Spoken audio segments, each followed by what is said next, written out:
আসসালামু আলাইকুম ওয়া রাহমাতুল্লাহ। প্রিয় শিক্ষার্থীরা, আজকের আলোচ্য বিষয় হবে একাদশ শ্রেণীর হিসাব বিজ্ঞান অষ্টম অধ্যায় দৃশ্যমান ও অদৃশ্যমান সম্পদের হিসাব সংরক্ষণের। আজকে মূলত দৃশ্যমান ও অদৃশ্যমান সম্পদের যে অবস্থায় ধার্য করে কয় পদ্ধতিতে অবস্থায় ধার্য করা হয় এই বিষয় নিয়ে আমরা মূলত আলোচনা করব। তাহলে শুরুতে দেখো 8.12 আছে অবস্থায় ধার্যের পদ্ধতি। একটু আমরা আগে পড়ে রিডিংটা। অপচয়ের মাধ্যমে প্লান্ট সম্পদ বা স্থায়ী সম্পদের ব্যয়কে বিভিন্ন আর্থিক বছরে বন্টন করা হয়। অবস্থায় নির্ধারণের অনেক পদ্ধতি আছে। আইএএস 16 এর 62 প্যারায় অবস্থায় নির্ধারণের 3টি পদ্ধতির আলোচনা করা হয়েছে। নিচে এসব পদ্ধতি আলোচনা করা হলো। প্রথমে অবস্থায় ধার্যের পদ্ধতি মূলত দেয়া আছে 3টা। সেটা হলো 1 নম্বরে সরলরৈখিক পদ্ধতি, কর্মরত সমান জের পদ্ধতি আর উৎপাদন একক পদ্ধতি। এরপরে এছাড়াও অবস্থায়ের ধার্যের আরো গুরুত্বপূর্ণ পদ্ধতি আছে, সব মিলিয়ে 14টা, অর্থাৎ আরো 11টা আছে। তাহলে এখন মূল বিষয় যেটা, আমরা 4টা পদ্ধতি নিয়ে আজকে মূলত আলোচনা করব। সেটা হলো যে 1 সরলরৈখিক পদ্ধতি, 2 কর্মরত সমান জের পদ্ধতি, 3 উৎপাদন একক পদ্ধতি, 4 দ্বিগুণ কর্মরত সমান জের পদ্ধতি। এই 4টা পদ্ধতি আমরা অবস্থায় ধার্যের পদ্ধতি শিখব। এই 4টা পদ্ধতি মূলত বিভিন্ন পরীক্ষার সময় আসে, যেহেতু অন্যান্যগুলা মাঝে সাথে খুবই কম দেখা যায়, কিন্তু এই 4টা বিষয় বেশি আসে আর কি। এই জন্য 4টা বিষয় আজকে মূলত আলোচনা করা হবে।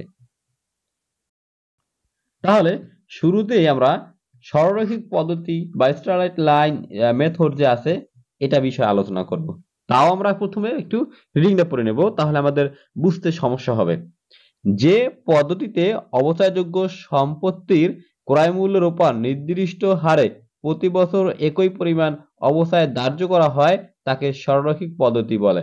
এখন এখানে বলছে যে অবচয়যোগ্য যে আমরা সম্পত্তি ক্রয় করি, ওই ক্রয় সম্পত্তির উপর প্রতি বছর যে একটা নির্দিষ্ট পরিমাণে অবস্থায় ধার্য করি, যেমন ধরো হইতে পারে 10%, 15%, 5%, 20% যাই বল না কেন, এইটাই মূলত সরলরৈখিক পদ্ধতি। এ পদ্ধতিতে বার্ষিক অবস্থায় প্রতি বছর সমান হয়। এখন দেখো এখানে বলছে কি যে প্রতি বছর অবস্থায় সমান হয়। কেন সমান হয়? যেমন ধরো টাকা আছে 1 লক্ষ টাকা, ওইটার উপরে যদি 10% দিই তাহলে 10,000 টাকা হয়। 5 বছর যদি সম্পত্তিটার মেয়াদ থাকে তাহলে ওই 5 বছরে কিন্তু 10,000 টাকা করেই কিন্তু অবস্থায় ধার্য করা হবে। এটাই মূলত সরলরৈখিক পদ্ধতি। সরলরৈখিক পদ্ধতিটি স্থির কিস্তি পদ্ধতি নামেও পরিচিত। সাধারণত ইজারা সম্পত্তি, ট্রেডমার্ক, প্যাটেন্ট, কপিরাইট ইত্যাদির অবস্থায় ধার্যের ক্ষেত্রে এই পদ্ধতি অধিক ব্যবহৃত হয়।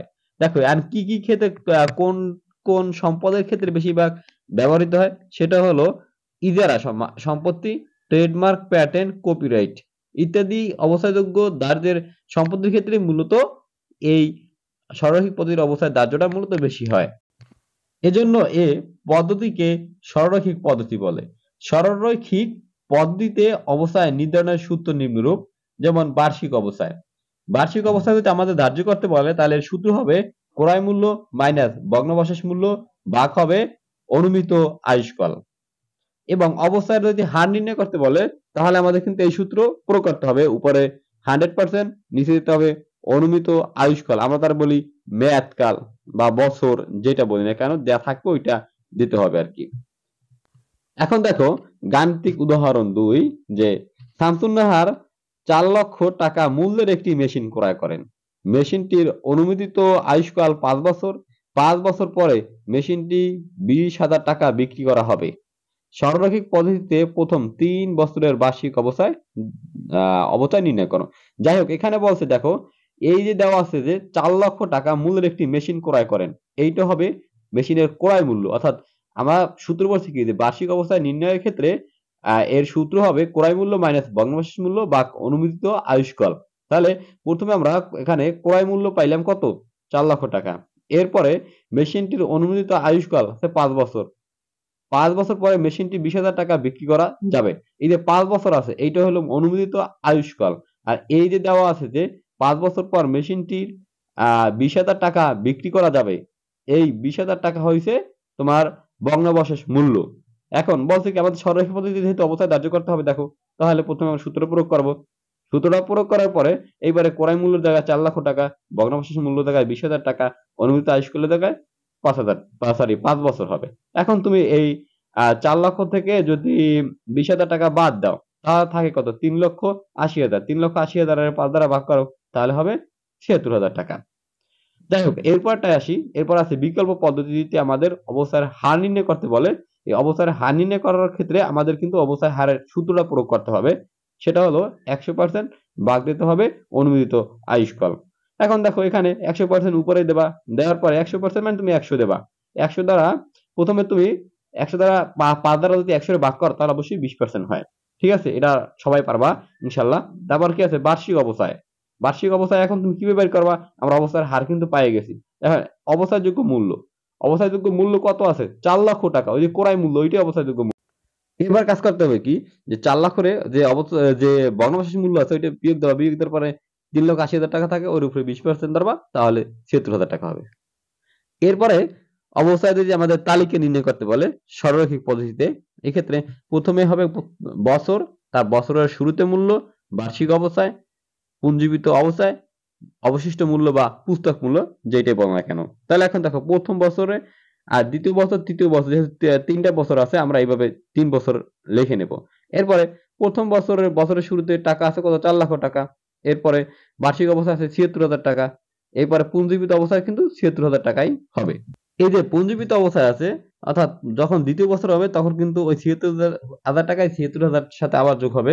তাহলে কিন্তু ১,৫২,০০০ টাকা হয়। অর্থাৎ প্রত্যেক বছর যোগ করে পুঞ্জীবিত অবস্থাটা মূলত বের করতে হবে। যাই হোক এখন এটা পাইলাম। দেখো তাহলে ৪ লক্ষ থেকে আমরা ৭৬,০০০ টাকা বিয়োগ দিই। তাহলে থাকে ৩,২৪,০০০ টাকা বা অবশিষ্ট মূল্য বা পুস্তক মূল্যের ঘরে আরকি থাকে। এরপর একটা আছে দ্বিতীয় বছর। দেখো বছরের শুরুতে মূল্য আছে ৩,২৪,০০০ টাকা। ওই কোনটা পাইলাম? ওই যে প্রথম বছরে যে আমরা পুস্তক মূল্য যেটা পাইলাম ওই টাকাটা আবার দ্বিতীয় বছরের শুরুতে যে মূল্য ওই ঘরে নিতে হবে। তাহলে দ্বিতীয় বছর ৩,৪৪,০০০ টাকা লিখবা। বার্ষিক অবসরের ঘরেও কিন্তু ৭৬,০০০ টাকাই হবে। পুঞ্জীবিত অবসরের ঘরে ১,৫২,০০০ টাকা কেন হলো? ওই যে আগে বললাম যে প্রথম বছর ৭৬,০০০ টাকা, দ্বিতীয় বছর ৭৬,০০০ টাকা। দুইটা যোগ করলে যেটা হয় এটা হয় ১,৫২,০০০ টাকা। আর এইটাই কিন্তু পুঞ্জীবিত অবস্থায় দ্বিতীয় কলামে বসবে। ১,৫২,০০০ টাকা। এরপরে কাজ করতে হবে ৩,৪৪,০০০ টাকা থেকে আবার ৭৬,০০০ টাকা বিয়োগ দাও। বিয়োগ দিলে থাকবে কত? ২,৪৮,০০০ টাকা। এবার তৃতীয় বছরে আসো আবার সেম কাজ করবা। ওই যে দ্বিতীয় বছরে অবশিষ্ট মূল্য পুস্তক মূল্য যে থাকে ২,৪৮,০০০ টাকা, ওই টাকাটা তুমি তৃতীয় বছরের শুরুতে যে মূল্য ওই জায়গায় টাকা লিখবা ২,৪৮,০০০ টাকা। এবার কাজ করবা কি? এই ২,৪৮,০০০ থেকে আবার ৭৬,০০০ টাকা বিয়োগ দেবা। বিয়োগ দেওয়ার পরে যেই টাকা থাকে সেটা হলো ১,৭২,০০০ টাকা। এটা পুস্তক মূল্য বা অবশিষ্ট মূল্য যেটা থাকে ওই করে নেবা। এরপরে ওই যে পুঞ্জীবিত অবস্থায় সেটা যে বললাম এই যে ১,৫২,০০০ টাকা হইছে, এই ১,৫২,০০০ টাকা থেকে সাথে আবার ৭৬,০০০ টাকা যোগ করো। যোগ করলে তৃতীয় বছরের পুঞ্জীবিত অবস্থায় টাকা ২,২৮,০০০ টাকা হয়ে যায়। যাই হোক এরপরটা আসি যে কর্মরা সমান জের পদ্ধতি অবস্থায়ের হার নির্ণয়। এখানে কি বলছে দেখো যে কর্মরা সমান জের পদ্ধতিতে অবস্থায় নির্ধারণের ক্ষেত্রে অবস্থায়ের হার উল্লেখ না থাকলে নিম্নোক্ত সূত্র ব্যবহার করে অবস্থায়ের হার নির্ণয় করতে হয়। এখানে দেখো প্রথমে বলছে কি যে কর্মরা সমান জের পদ্ধতিতে অবস্থায় নির্ধারণের ক্ষেত্রে অবস্থায়ের হার উল্লেখ না থাকলে নিম্ন সূত্র ব্যবহার করে অবস্থায়ের হার নির্ণয় করতে হয়। অর্থাৎ অবস্থায় যদি হার না দেওয়া থাকে সেক্ষেত্রে তোমার এই সূত্রটা আগে প্রয়োগ করে তারপর অবস্থার হারটা মূলত বের করে নিতে হবে। এটা কিন্তু সরলরৈখিক পদ্ধতির সময় কিন্তু তোমরা দেখছো বাট সূত্র কিন্তু দুটোর ক্ষেত্রে আলাদাই হবে। এখন এখানে অবস্থার হার নির্ণয় এই সূত্র যে প্রথমে 1 মাইনাস n এরপরে রুট পর ভগ্নাবশেষ মূল্য ভাগ হবে সম্পদের ক্রয় মূল্য, এরপরে বা সম্পদের মূল্য এবার গুণ দিতে হবে ১০০। এখানে n সমান সমান সম্পদের বার্ষিক আয়ুষ্কাল মূলত বা মেয়াদকাল। এখন দেখো এই সূত্র প্রয়োগ করে কিন্তু আমাদের অবস্থার হার নির্ণয় করতে হবে। এরপরে এই সূত্র প্রয়োগের অবস্থার হার নির্ণয় করলে সম্পদের আয়ুষ্কাল শেষে সম্পদের মূল্য ও ভগ্নাবশেষ মূল্য সমান হয়। অর্থাৎ এই সূত্রটা যদি আমরা প্রয়োগ করি তাহলে অবস্থায় হার নির্ণয় করলে সম্পদের আয়ুষ্কাল শেষে সম্পদের মূল্য ও ভগ্নাবশেষ মূল্য বছর শেষে কিন্তু যাইয়া সমান হয়ে যায়। এক্ষেত্রে অবসরের হার ভগ্নাংশের মান বিশিষ্ট হলে প্রতিষ্ঠান হিসাবের সুবিধার্থে পূর্ণ সংখ্যা ব্যবহার করতে পারে। দেখো এখন সূত্র প্রয়োগ করে মাধ্যমে আমরা এটা বিস্তারিত দেখি। বলছে ৩ নম্বর যেহেতু উদাহরণ আছে কি, রায়ান তার পরিচিত গার্মেন্টস এর জন্য ২০১৬ সালে একটি মেশিন ক্রয় করেন যার মূল্য ২ লক্ষ টাকা এবং আয়ুষ্কাল ৪ বছর। এখন ৪ বছর পর যন্ত্রটির ভগ্নাবশেষ মূল্য ৪৮,০২০ টাকা ক্রমসমান জের পদ্ধতিতে অবস্থায় ধার্য করতে হবে। তাহলে প্রথমে আমরা কি নির্ণয় করব? অবচয়ের হার। এক্ষেত্রে আমরা ওই সূত্রটা প্রয়োগ করে দেব। এরপরে দেখো সূত্র প্রয়োগ করার পরে এখানে 1 মাইনাস আছে, এরপরে এখানে n যেহেতু আছে আয়ুষ্কাল ৪ বছর সেহেতু n এর মান ৪ হবে। এবারে ভগ্নাবশেষ মূল্য আছে ৪৮,০২০ টাকা সেটা লিখবো এবং সম্পদের মূল্য আছে ২ লক্ষ টাকা সেটা লিখবো। লেখার পরে এর গুণ দেব ১০০। দেখো এটা করলে বের হয় বার্ষিক অবসর হার ৩০%। এখন দ্বিতীয়, তৃতীয় ও চতুর্থ বছরে অবসায় ও মূল্য থেকে অবসায় বাদ দিয়ে তালিকায় মূল্য নির্ধারণ করা হলো। এখন এখানে কাজ হয়েছে যে সম্পদের যে ২ লক্ষ টাকা মূল্য আছে এখান থেকে অবস্থায় প্রত্যেক বছর যেটা বের হয় ওইটা বিয়োগ দেওয়ার পরে যেই টাকাটা থাকে সেই টাকাটা থাকে লিখিত মূল্য, সেটাই কিন্তু এখানে মূলত লেখা হয়েছে। এখন দেখো আমরা অবস্থার তালিকায় যাই, এরপর অবস্থা কিভাবে বের করে ক্রমসমান জের পদ্ধতিতে সেটাও শিখবো। তাহলে বছরের গড়ে যেহেতু আজ ২০১৬ তাহলে ৪ বছর হিসাব করি, ১৬, ১৭, ১৮, ১৯ বছর এভাবে। আর বছরের শুরুতে বই মূল্য হবে ২ লক্ষ টাকা। এখন দেখো ২ লক্ষ টাকার উপরে অবস্থায় হার দিতে হবে ৩০%, তাহলে হয় ৬০,০০০ টাকা। পুঞ্জীবিত অবস্থায় কিন্তু ৬০,০০০ টাকাই হবে। আচ্ছা বছর শেষে বই মূল্য হবে কত? তাহলে ২ লক্ষ থেকে ৬০,০০০ বিয়োগ দাও, তাহলে থাকে ১,৪০,০০০ টাকা। এরপরে ২০১৭ সালে ২০১৭ সালে দেখো আমরা বছর শেষে বই মূল্য পাইছি কত? ১,৪০,০০০ টাকা। এই ১,৪০,০০০ টাকার উপরে পুনরায় ৩০% অবস্থায় ধার্য করতে হবে, তাহলে হয় কত? ৪২,০০০ টাকা। এখন দেখো এইখানে অবস্থার যে পরিমাণ যে আমরা নির্ণয় করছি এই ক্ষেত্রে সরলরৈখিক পদ্ধতি আর ক্রমসমান জের পদ্ধতির মধ্যে পার্থক্য শুধু একটাই। সরলরৈখিক পদ্ধতিতে অবস্থার পরিমাণ কিন্তু একটা নির্দিষ্ট ছিল, যেমন ৭৬,০০০, ৭৬,০০০, ৭৬,০০০।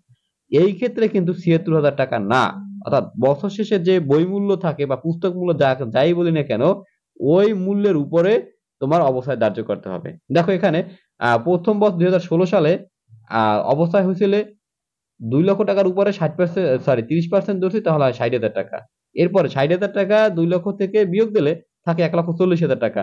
দ্বিতীয় বছর কিন্তু ওই ১,৪০,০০০ টাকার উপরে আবার ৩০% ধরছে, তাহলে হচ্ছে কত? ৪২,০০০ টাকা। যাই হোক, এরপর দেখো তাহলে ৬০,০০০ আর ৪২,০০০ যোগ করলে ১,০২,০০০ টাকা হয়। বছর শেষে মূল্য থাকে ৯৮,০০০ টাকা। এরপর আবার ২০১৮ সালে আবার বছরের শুরুতে যে বই মূল্য আছে ওইখানে ৯৮,০০০ টাকা নিতে হবে। নেওয়ার পরে ৯৮,০০০ টাকার উপরে আবার অবস্থায় ধার্য করতে হবে ৩০%, তাহলে হয় ২৯,৪০০ টাকা। এই ২৯,৪০০ এবং ১,০২,০০০ যোগ করো, তাহলে হয় ১,৩১,৪০০ টাকা। এরপরে ৯৮,০০০ থেকে ২৯,৪০০ বিয়োগ দাও, তাহলে থাকে ৬৮,৬০০ টাকা। এরপরে ২০১৯ সালে আবার ওই ৬৮,৬০০ টাকায় নিতে হবে বছরের শুরুতে।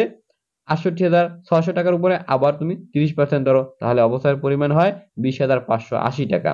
এরপরে কাজ করবা পুঞ্জীবিত অবস্থার গড়ে যে ১,৩১,৪০০ আছে এর সাথে ২০,৫৮০ টাকা যোগ করো, তাহলে হয় ১,৫১,৯৮০ টাকা। এরপরে কাজ করবা যে ৬৮,৬০০ থেকে ২০,৫৮০ টাকা বিয়োগ দাও, তাহলে বিয়োগ দেওয়ার পরে থাকে কত? ৪৮,০২০ টাকা। তাহলে এখন দেখো ওই আমরা যে উদাহরণের সময় দেখছি যে এখানে অবস্থায় ভগ্নাবশেষ মূল্য থাকে কত? ৪৮,০২০ টাকা। এখানে কিন্তু দেখো তোমার অঙ্ক করার শেষে ৪৮,০২০ টাকায় কিন্তু ভগ্নাবশেষ মূল্য বের হয়েছে। যাই হোক, এরপর কি দেখি যেসব সম্পদের মূল্য কার্যকর আয়ুষ্কাল শেষে ভগ্নাবশেষ মূল্য শূন্য দাঁড়ায় না সেসব সম্পদের ক্ষেত্রে এ পদ্ধতি বিশেষ উপযোগী। অর্থাৎ বলছে কি যেসব সম্পদের ক্ষেত্রে আয়ুষ্কাল শেষে ভগ্নাবশেষ মূল্য শূন্য দাঁড়ায় না, অর্থাৎ ভগ্নাবশেষ মূল্য অনেক অঙ্কের সময় শূন্য হয়, কিন্তু এই অঙ্কের সময় কিন্তু শূন্য হয় না। এই অঙ্কের সময় কিন্তু ৪৮,০২০ টাকায় কিন্তু হয়েছে। এই ক্ষেত্রে সম্পদের এই পদ্ধতি বিশেষ উপযোগী, মানে এই ক্ষেত্রে এই সম্পদের ক্ষেত্রে এই পদ্ধতি, এই অবস্থায় দাহ্যের পদ্ধতিটা বেশি উপযোগী আর কি। যেমন কলকারখানা, যন্ত্রপাতি, মোটর গাড়ি, আসবাবপত্র ইত্যাদি এই পদ্ধতি অবস্থায় নির্ণয় করা সহজ এবং এ পদ্ধতিতে আয়কর আইন অনুমোদিত, মানে আয়কর আইনও অনুমোদিত। যাই হোক, এরপরে আসি যে গাণিতিক উদাহরণ 4। জনাব নুরুল আলম তার কারখানায় উৎপাদনের জন্য 8 লক্ষ টাকার একটি মেশিন ক্রয় করেন। মেশিনের আনুমানিক আয়ুষ্কাল 16 বছর। মেশিনটির উপর 8% হারে ক্রমহ্রাসমান জের পদ্ধতিতে 3 বছরের বার্ষিক অবস্থায় নির্ণয় করো। তাহলে ক্রমহ্রাসমান জের পদ্ধতি এই অঙ্কটার ক্ষেত্রে পুস্তক মূল্য বা ক্রয় মূল্য বা সম্পদের অর্জন মূল্য যাই বল না কেন আছে 8 লক্ষ টাকা। এরপরে অনুমোদিত আয়ুষ্কাল আছে 16 বছর এবং মেশিনটির উপর 8% হারে ক্রমহ্রাসমান জের পদ্ধতি অবস্থায় ধার্য করতে হবে। 3 বছরের বার্ষিক অবস্থায় নির্ণয় করো। এখানে 16 বছর আয়ুষ্কাল দেওয়া আছে। এরপরে মেশিনটির অবস্থায়ের হার দেওয়া আছে 8%। এবার আবার বলছে যে ক্রমহ্রাসমান জের পদ্ধতিতে করতে হবে আর 3 বছরের বার্ষিক অবস্থা এখানে নির্ণয় করতে হবে। এখানে 16 বছরের অবস্থায় নির্ণয় করতে হবে না, যেহেতু এখানে স্পষ্টভাবে বলে দিয়েছে। অবস্থায়ের তালিকা নির্ণয়। প্রথমে আমাদের কাজ করতে হবে আগের মতন বছরের শুরুতে মূল্য, অবস্থায়ের হার, বার্ষিক অবস্থায়, পুঞ্জীভূত অবস্থায় এবং বছর শেষে মূল্য। এর এই কয়টা কলাম অর্থাৎ 2টা, 4টা, 6টা কলাম আঁকতে হবে। এরপরে বছরের জন্য 1, 2, 3 3টা কলাম আঁকতে হবে। যাই হোক, সারি এবং কলাম। এরপরে মূলত এখন কাজ হইলে দেখো যে প্রথম বছরে আমরা দেওয়া আছে 8 লক্ষ টাকা, 8 লক্ষ টাকাই নেব এবং 8 লক্ষ টাকার উপরে 8% অবস্থায় ধার্য করলে হয় 64,000 টাকা। তাহলে এখানে পুঞ্জীভূত অবস্থায় কিন্তু 64,000 টাকাই নিতে হবে, কারণ এর আগে তার অবস্থায় নাই, যোগ করে আমি পুঞ্জীভূত অবস্থায় নেব। এরপরে বছর শেষে মূল্য থাকে যে 8 লক্ষ টাকা থেকে 64,000 বিয়োগ দিলে থাকে 7,36,000 টাকা। এরপরে ওই 7,36,000 টাকা আবার বছরের শুরুতেই কিন্তু মূল্য নিয়ে আসতে হবে। দেখো এখানে কিন্তু নিয়েছে। বছর শেষে প্রথম বছরে দেখো মূল্য, সম্পদের মূল্য গিয়ে দাঁড়াইছে 7,63,000 টাকা। এই 7,63,000 টাকায় কিন্তু আবার দ্বিতীয় বছরে বছরের শুরুতে দেখো 7,63,000 টাকা নিয়েছে। এইটাই মূলত ক্রমহ্রাসমান জের পদ্ধতির মেইন বিষয়টা, বোঝার বিষয়টা। এখন দেখো কাজ করছে কি যে 7,36,000 টাকার উপরে আবার 8% ধরবে অবস্থায়। 8% ধরলে অবস্থার পরিমাণ হয় 58,880 টাকা। এরপরে 64,000 সাথে 58,880 টাকা যোগ করো, তাহলে হয় 1,22,880 টাকা অপুঞ্জীবিত অবস্থায় আর কি। এরপরে কাজ করতে হবে 7,36,000 বিয়োগ দিতে হবে কত দ্বারা, যে 58,880। তাহলে দেখো থাকে কত, 6,77,120 টাকা। এটা আবার তৃতীয় বছরে তুমি নাও যে 6,77,120 টাকা নেয়ার পরে আবার 8% ধরো, তাহলে হয় 54,170 টাকা। এই 54,170 টাকা 1,22,880 সাথে যোগ করো, তাহলে পুঞ্জীভূত অবস্থায় হয় 1,77,050 টাকা। এরপর কাজ করতে হবে তোমার যে 6,77,120 টাকা হয়েছে, এটারে বিয়োগ দিতে হবে 54,170 টাকা দ্বারা, তাহলে হয় 6,22,950 টাকা। এই হইল ক্রমহ্রাসমান জের পদ্ধতি অবস্থায় ধার্যের পরিমাণ। যাই হোক, এরপরে আমরা যাব যে উৎপাদন একক পদ্ধতি, অর্থাৎ 3 নাম্বার যে পদ্ধতিটা আছে অবস্থায় ধার্যের সেখানে।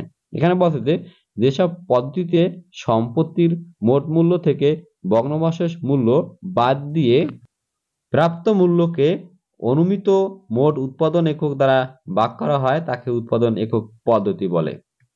তাহলে দেখো এখানে কাজ করতে হবে কি, সম্পত্তির যে মূল্য থাকবে এখান থেকে প্রথমে ভগ্নাবশেষ মূল্য বিয়োগ দিতে হবে এবং ভগ্নাবশেষ মূল্য বিয়োগ দেওয়ার পরে যেই সম্পত্তির মূল্য থাকে ওইটা উৎপাদন একক দ্বারা ভাগ করতে হবে। ভাগ করলে যেটা অবস্থায় ধার্য হয় ওইটাই মূলত যে উৎপাদন একক পদ্ধতিতে অবস্থায় ধার্য আর কি। যাই হোক, এরপর বিস্তৃত একটু বলি। সাধারণত এক বছরে যে পরিমাণ একক উৎপাদন হয় একক প্রতি অবস্থায় ও বছরের উৎপাদন একক সংখ্যা গুণ করে সেই উৎপাদিত পণ্যের বার্ষিক অবস্থায় নির্ণয় করা হয়। এই পদ্ধতিতে প্রিন্টার, ফটোকপি মেশিন ইত্যাদির অবস্থায় ধার্য করা উত্তম। এখন এখানে একক প্রতি অবস্থায় হারটা যে নির্ণয় করব, এটা সূত্র হবে ক্রয় মূল্য মাইনাস ভগ্নাবশেষ মূল্য ভাগ হবে মোট উৎপাদন একক। এরপরে বার্ষিক অবস্থায় সূত্র হবে একক প্রতি অবস্থার হার ইন্টু বার্ষিক উৎপাদন একক। গাণিতিক উদাহরণ 5 এর মাধ্যমে আমরা এই বিষয়টা স্পষ্টভাবে বোঝার চেষ্টা করব আর কি। দেখো এখানে বলছে একটি মেশিনের ক্রয় মূল্য 40,000 টাকা, মেশিনটির ভগ্নাবশেষ মূল্য 5,000 টাকা, মেশিনটির মোট 8,000 একক পণ্য উৎপাদন করে। 2017 সালে 2,200 একক, 2018 সালে 1,800 একক, 2019 সালে 2,700 একক উৎপাদন করলে প্রতি বছরের বার্ষিক অবস্থায় নির্ণয় করো, মানে অবস্থার পরিমাণ নির্ণয় করতে বলছে। তাহলে এখন দেখো প্রথমে আমরা কাজ করবো যে একক প্রতি অবস্থার হার, এর সূত্র হবে ক্রয় মূল্য মানে ভগ্নাবশেষ মূল্য বা মোট উৎপাদন একক, যে সূত্রটা আমরা একটু আগে দেখছি আর কি। তাহলে এর ক্ষেত্রে দেখো ক্রয় মূল্য আমরা কিন্তু পাইছি, মেশিনের ক্রয় মূল্য আছে 40,000 টাকা।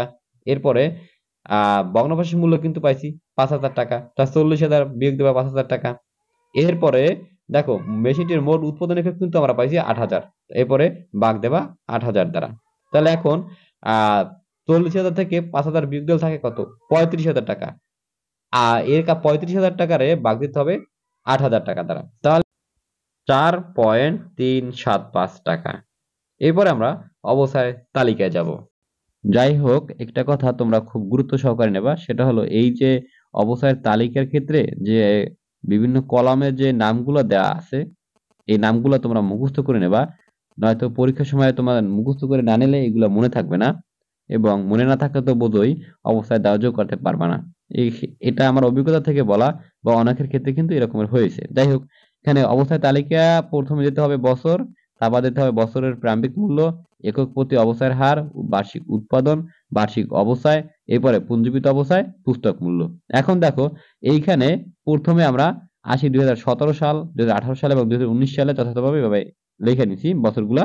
এরপরে বছরের প্রারম্ভিক মূল্য বা সম্পদের যে মূল্য আছে 40,000 টাকা, এই 40,000 টাকা এখানে শুধুমাত্র শো করাবো। এরপরে একক প্রতি অবস্থার হার, আমরা কিন্তু অবস্থার হার নির্ণয় করছি যে 4.375।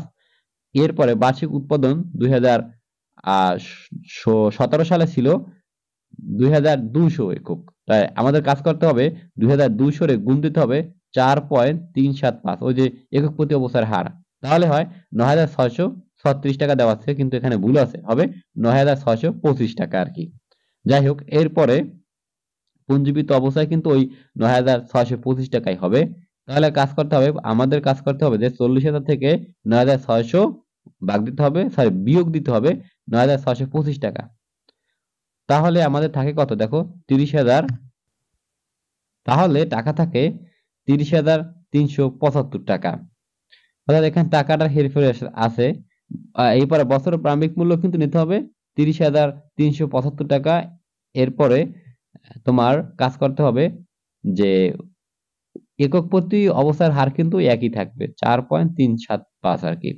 এরপর দেখো এখানে বার্ষিক উৎপাদন 2018 সালে হয়েছিল 1,800, এখন 1,800 এর গুণ দাও 4.375, তাহলে হবে 7,875 টাকা। এর আবার তুমি 30,375 দ্বারা বিয়োগ দাও, যেই টাকা থাকে এইটাই হবে তোমার পুস্তক মূল্য। আর 9,636 এর সাথে 7,875 যোগ করো, যেই টাকা হয় এটাই হবে পুঞ্জীবিত অবস্থায় 17,551 টাকা। এরপরে আবার সেম কাজটাই একইভাবে তোমাদের মূলত করতে হবে 2019 সালের ক্ষেত্রেও। ঠিক আছে, এটা আর আমি না বলি, তোমরা অবশ্যই পারবা। যাই হোক, এরপরে মূল বিষয় সেটা হলো তোমার 4 নাম্বার যাব, যে দ্বিগুণ কর্মরা সমান জের পদ্ধতিতে। দ্বিগুণ কর্ম সমান জের পদ্ধতি সরলরৈখিক পদ্ধতিতে নির্ণীত অবস্থায় হারের দ্বিগুণ হারে কর্ম সমান জের পদ্ধতি অবস্থায় ধার্য করলে তাকে দ্বিগুণ অবস্থায় বা হ্রাসপ্রাপ্ত অবস্থায় পদ্ধতি বলে। এখন এখানে বলছে আমরা সরলরৈখিক পদ্ধতিতে যে অবস্থার হারটা নির্ণয় করি, ওই অবস্থায় হারের সাথে যদি আমরা 2 গুণ করি তাহলেই কিন্তু হয় দ্বিগুণ কর্মরসমান জের পদ্ধতি। তা যে দ্বিগুণ কর্মরসমান জের পদ্ধতি আমরা কিভাবে বের করবো আবার বলি, সরলরৈখিক পদ্ধতিতে যে অবস্থার হারটা আমরা বের করি এর সাথে শুধুমাত্র 2 গুণ করলে কর্মরসমান জের পদ্ধতি অবস্থায় হার নির্ণয় করা যায়। দেখো একটা উদাহরণের মাধ্যমে দেখি, একটি প্লান্ট সম্পদের ক্রয় মূল্য 2 লক্ষ টাকা, ভগ্নাবশেষ মূল্য 20,000 টাকা, আয়ুষ্কাল 8 বছর, দ্বিগুণ কর্মরা সমান জের পদ্ধতিতে অবস্থার হার নির্ণয় করো। তাই দেখো দ্বিগুণ ক্রমসমান জের পদ্ধতিতে অবস্থার হার সরলরৈখিক অবস্থার হার ইনটু হবে 2। এখন এখানে আমরা সম্পদের মূল্যটা সরি 100% ধরে নেব, মানে 100 এর মেয়াদকাল বা আয়ুষ্কাল যাই বলো না কেন আছে কত 8 বছর, তাহলে 8 দ্বারা 100 এর আমরা ভাগ করব। এরপর কাজ করতে হবে কি যে 100 রে 8 দ্বারা ভাগ করার পরে যা হয় তার সাথে আবার 2 গুণ করো, তাহলে 25% হবে। এখানে সরলরৈখিক পদ্ধতির অবস্থার হার দেখাই দিতে দেখো যে 100% বছর সংখ্যা, অর্থাৎ 100 রে ভাগ দিতে হবে 8 দ্বারা, তাহলে হয় 12.5। এখন সরলরৈখিক পদ্ধতি অবস্থার বিকল্প পদ্ধতিটাও তোমার কিন্তু এখানে দেখাই দিয়েছে যে হয়েছিল কত, সম্পদের মূল্য আসলে 2 লক্ষ টাকা, বনবাসের মূল্য 20,000 বিয়োগ দিয়েছে, সেটা 1,80,000 টাকারে 8 দ্বারা ভাগ করতে, তাহলে হয় 22,500 টাকা। সরলরৈখিক পদ্ধতি অবস্থার হার যেমন অবস্থায় মূল্য অবস্থাযোগ্য মূল্য ইন্টু 100। এখন এখানে দেখো 22,500 টাকা এর আবার ভাগ দেবা 1,80,000 টাকা দ্বারা, এর গুণ দেবে 100 দ্বারা, তাহলে 12.5। এরপর দেখো দ্বিগুণ ক্রমসমান জের পদ্ধতি অবস্থার হার, যেটা আমরা বের করব সেটা হলো যে 12.5 এর গুণ দেব 2, কারণ দ্বিগুণ যেহেতু 2 দ্বারা গুণ করতে হবে, তাহলে হয় 25%। এখন এত প্যাচগোছ না বুঝছি আমরা সহজে বুঝবো, সরলরৈখিক পদ্ধতিতে যেভাবে অবস্থায় ধার্য করি ওইভাবে অবস্থায় হার নির্ণয় করার পরে এর সাথে শুধুমাত্র আমরা 2 গুণ করব, তাহলে কিন্তু দ্বিগুণ ক্রমসমান জের পদ্ধতির অবস্থায় হারটা আমরা পেয়ে যাবো একটা সহজে। যাই হোক প্রিয় শিক্ষার্থীরা, এই বিষয়ে আরো স্পষ্ট তোমরা ধারণা পাবা যখন আমি তোমাদের বিভিন্ন বোর্ড বইয়ের যে সমস্যাগুলো আছে ওইগুলার সলিউশন দেব সৃজনশীল আকারে। তখন তুমি কিন্তু এই যে 4 প্রক্রিয়ার যে তোমার অবস্থায় হার নির্ণয় করে এই বিস্তারিত এই বিষয়ে কিন্তু আমি তোমাদের অঙ্ক করাবো। আশা করি সেখান থেকে আরো ভালো এবং স্পষ্টভাবে তোমরা বুঝতে পারবে। তো আজকের মতন আমি এখানেই আমার ক্লাস শেষ করছি। সবাই সুস্থ থাকো, ভালো থাকো, আল্লাহ হাফেজ।